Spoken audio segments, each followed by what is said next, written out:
ಆಮೇಲೆ ಇನ್ನೊಂದು ಬಹಳ ಸುಂದರವಾಗಿ ಹೇಳಿದ್ರು, ಒಬ್ಬ ಕಮಿಷನರ್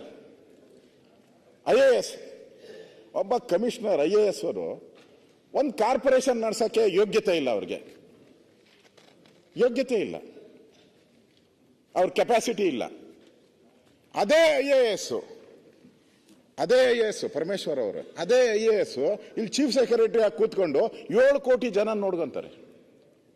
ಅದೇ IAS, ಅದೇ ಪಾಸು. ಅವರೇನು ಈ ಕಾರ್ಪೊರೇಷನ್ ಕಮಿಷನರು ಅವನು ಕಾಪಿ ಹೊಡೆದು ಪಾಸ್ ಮಾಡಿ ಬಂದವ್ರ ಅಲ್ಲಿ UPSC KPSC ಮುಖ ಈ ಕಾರ್ಪೊರೇಷನ್ ಕಮಿಷನರು KPSC ಚೀಫ್ ಇದಾರಲ್ಲ ಅವರು UPSC. ಅಂದ್ರೆ ದುಡ್ಡು ಕೊಟ್ಟು ಬಂದವ್ರ ಹಂಗಾರೆ. ಅಂದ್ರೆ ಅಧಿಕಾರ ಕಾರ್ಪೊರೇಷನ್ ನಡ್ಸಕ್ಕೆ ಆಗಲ್ಲ ಒಬ್ಬ IAS, ಅದೇ IAS ಇಡೀ ರಾಜ್ಯವನ್ನು ನಡೆಸ್ತಾರೆ. ಒಬ್ಬ ಚುನಾಯಿತ ಮೇಯರು ಇಲ್ಲಿರುವಂತ 1 ಕೋಟಿ ಜನನ ನೋಡ್ಕೊಳಕ್ಕಾಗಲ್ಲ, ರಾಜ್ಯದ ಮುಖ್ಯಮಂತ್ರಿ 7 ಕೋಟಿ ಜನ ನೋಡ್ಕೊಂತಾರೆ. 7 ಕೋಟಿ ಜನ ನೋಡ್ಕೊಂತಾರೆ.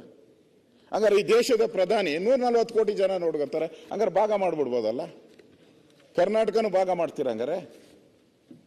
ಅದಲ್ಲ, ಇಲ್ಲಿ ಬೇಕಾಗಿರೋದು ಆ ಅಧಿಕಾರವನ್ನ ಚಲಾಯಿಸುವಂಥದ್ಕೆ ಯಾರನ್ನ ನೇಮಕ ಮಾಡ್ತೀರಾ ಅಂತ ಹೇಳಿ. ಅದಕ್ಕೆ ತಾವು ಈ 223 ಜನನ ಮೇಂಟೈನ್ ಮಾಡಕ್ಕಾಗಲ್ಲ ಅಂತ ಅಂದ ಕಾಂಗ್ರೆಸ್ ಅವರ ಲೆಕ್ಕದಲ್ಲಿ ಇಟ್ಕೊಳ್ಳಿ. ಅದಕ್ಕೆ ಭಾಗ ಮಾಡಿ, ನಾವು ಸಪರೇಟ್. ಯಾಕಂದ್ರೆ ಮಾತಾಡಕ್ಕೆ ಅವಕಾಶ ಸಿಕ್ಕಲ್ಲ. ನಮ್ಮ MLAಗಳೆಲ್ಲ ಕೇಳ್ತಾ ಇರ್ತಾರೆ, ಅಲ್ಲೂ ಕೇಳ್ತಾ ಇರ್ತಾರೆ, ಅವಕಾಶನೇ ಕೊಡಲ್ಲ. ನಮ್ದು 1 0 ಅವರ್ ಬರಲ್ಲ. ಅಂದ್ರೆ ಡಿವೈಡ್ ಮಾಡ್ಬಿಡಿ. ಮಾಡಕ್ ಸಾಧ್ಯನಾ? ಮಾಡಕ್ ಸಾಧ್ಯನಾ?